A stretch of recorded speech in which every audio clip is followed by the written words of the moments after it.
चलिए मित्रों, आज हम लोग Uttar Pradesh police previous year exam की सीरीज़ को आगे बढ़ाते हैं और मात्र 10 मिनट में 25 क्वेश्चन की श्रृंखला को पूरा करते हैं। तो आज के लिए पहला क्वेश्चन है, वर्ष 1887 में इलाहाबाद विश्वविद्यालय की स्थापना किसने की थी? तो ये किए थे सर विलियम मुइर ने। अगला प्रश्न, पहली महिला मुख्यमंत्री वर्ष 1963 में नियुक्त की गई थी। उन्होंने किस भारतीय राज्य सरकार का नेतृत्व किया था? तो वह उत्तर प्रदेश का नेतृत्व की थी सुचेता कृपलानी, जो कि उत्तर प्रदेश की पहली महिला मुख्यमंत्री थी, जिन्होंने 1963 से 1967 तक उत्तर प्रदेश सरकार की प्रमुख के रूप में कार्य किया। अगला प्रश्न है, वर्ष 2017 में उत्तर प्रदेश के मुख्यमंत्री के रूप में कौन चुने गए थे? तो ये थे योगी आदित्यनाथ जी। योगी आदित्यनाथ जी वर्ष 2017 में उत्तर प्रदेश के मुख्यमंत्री के रूप में चुने गए थे। अगला प्रश्न, निम्नलिखित में से उत्तर प्रदेश का राज्य पक्षी कौन सा है?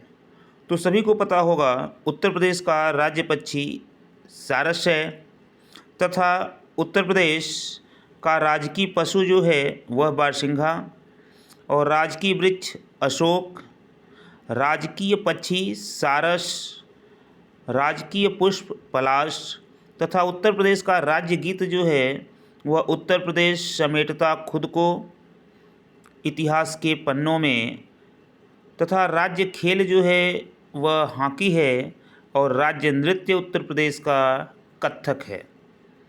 अगले प्रश्न की तरफ बढ़ते हैं, वर्ष 1937 से 1950 तक उत्तर प्रदेश को किस नाम से जाना जाता था?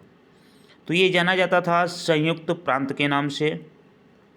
अगला प्रश्न, उत्तर प्रदेश के किस शहर में भगवान शिव के सम्मान में कैलाश मेला आयोजित किया जाता है?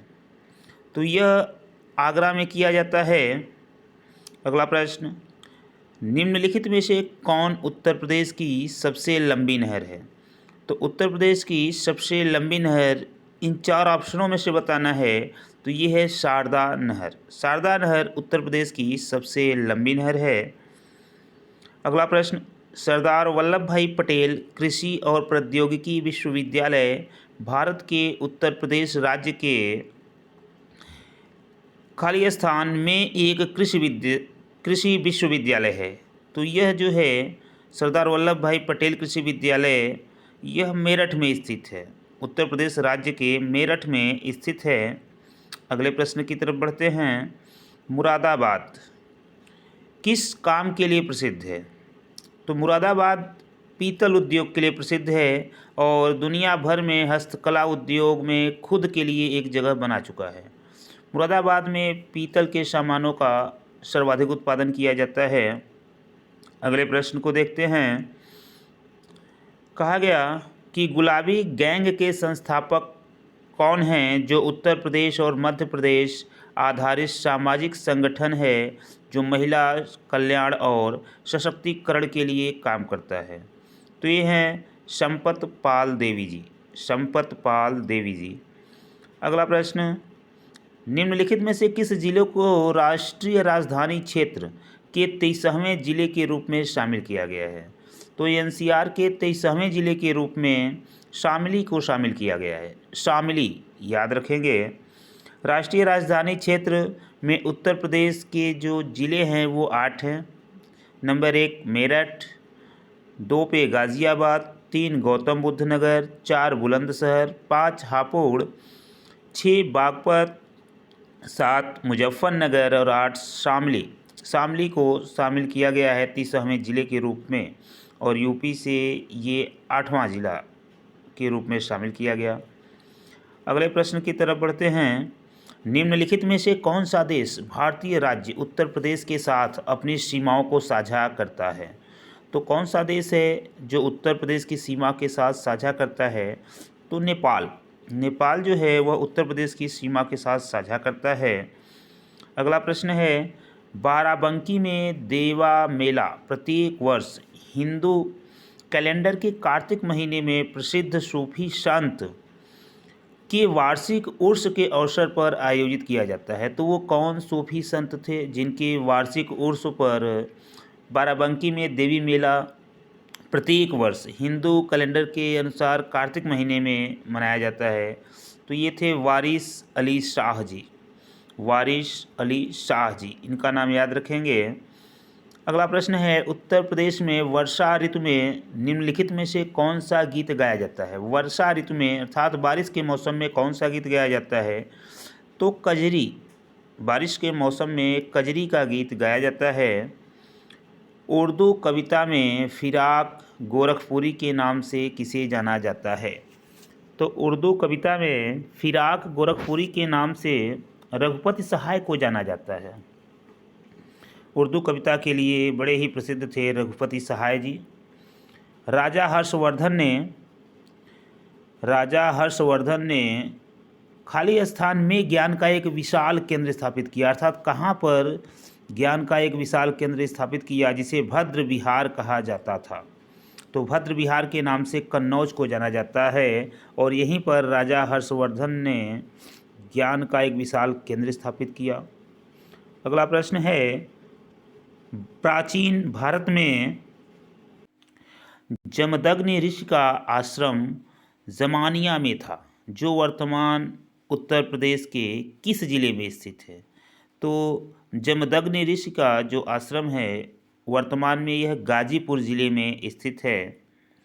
अगला प्रश्न है, 6ठी शताब्दी ईसा पूर्व के दौरान उत्तर प्रदेश के निम्नलिखित में से किस क्षेत्र को चेद के नाम से जाना जाता था?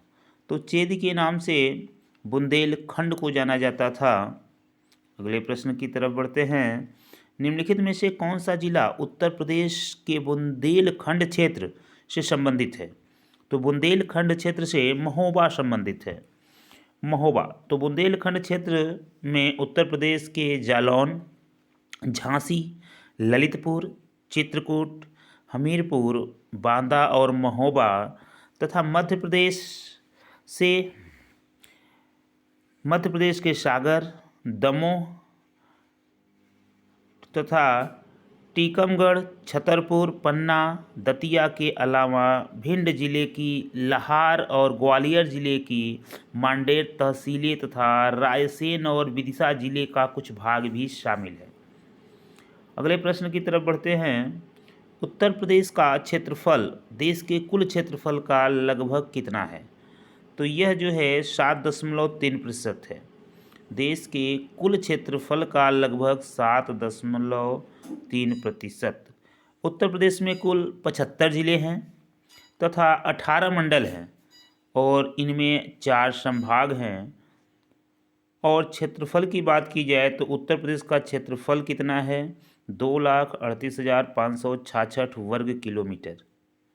ये उत्तर प्रदेश का क्षेत्रफल है तथा उत्तर प्रदेश की जनसंख्या जो है वह लगभग 19,98,12,341 जनसंख्या है। उत्तर प्रदेश के अक्षांशीय और यहाँ पे उत्तरी अक्षांश और दक्षिणी अक्षांश के विस्तार के बारे में भी आपको बताया गया है। पूर्व से पश्चिम में लंबाई जो है वह उत्तर प्रदेश की 650 किलोमीटर तथा उत्तर से दक्षिण में इसकी लंबाई जो है वह 240 किलोमीटर है। उत्तर प्रदेश का जो गठन हुआ था वह 1 नवंबर 1956 ईस्वी को हुआ था। 1 नवंबर 1956 ईस्वी को उत्तर प्रदेश का गठन हुआ था। अगला प्रश्न, 6वीं शताब्दी में ईसा पूर्व मथुरा की राजधानी बन गया। मथुरा की राजधानी किसे बनाया गया था 6वीं शताब्दी ईसा पूर्व में? तो सूरसेन को मथुरा की राजधानी बनाया गया। अगला प्रश्न है, उत्तर प्रदेश दैनिक समाचार पत्र हिंदुस्तान 1887 के संपादक कौन थे? मदन मोहन मालवीय जी। मदन मोहन मालवीय जी हिंदुस्तान 1887 के संपादक थे। अगला प्रश्न है, उत्तर प्रदेश में सभी आधिकारिक कार्यों में हिंदी का उपयोग करने के लिए किस वर्ष इसे कानूनी रूप से बाध्यकारी बना दिया गया था। अर्थात सिर्फ हिंदी का ही नहीं, इंग्लिश के साथ हिंदी का भी उपयोग किया जाएगा। इसे बाध्यकारी बना दिया गया कि सभी आधिकारिक कार्यों में हिंदी का उपयोग किया जाएगा। इसे 1951 में बाध्यकारी बना दिया गया था। अगला प्रश्न है, फैज़ाबाद के एक प्रमुख संगीतकार के रूप में किन्हें जाना जाता है जो शास्त्रीय संगीत में टप्पा शैली विकसित किए थे? तो ये थे मियाँ गुलाम नबी शोरी। मियाँ गुलाम नबी शोरी जी फैज़ाबाद के एक प्रमुख संगीतकार के रूप में हैं जो शास्त्रीय संगीत में टप्पा शैली विकसित किए थे। आज का सेकेंड लास्ट प्रश्न है, निम्नलिखित में से कौन सा बुंदेलखंड का एक लोकप्रिय लोकगीत है? तो बुंदेलखंड का लोकप्रिय लोकगीत क्या है? अल्लाह। अल्लाह वहाँ पे गाया जाता है। आज का लास्ट प्रश्न, निम्नलिखित में से कौन सी नदी भारत में ब्रह्म घाट पर करड़ाली नदी से मिलती है और घाघरा नदी का निर्माण करती है? तो ये है शारदा नदी। शारदा नदी जो है वह भारत में ब्रह्म घाट पर करड़ाली नदी से मिलती है और घाघरा नदी का निर्माण करती है। आज के लिए बस इतना ही। ऐसे ही प्रीवियस ईयर क्वेश्चन को पाने के लिए चैनल को सब्सक्राइब करें और वीडियो को लाइक करें। पूरा वीडियो देखने के लिए आपका बहुत बहुत धन्यवाद।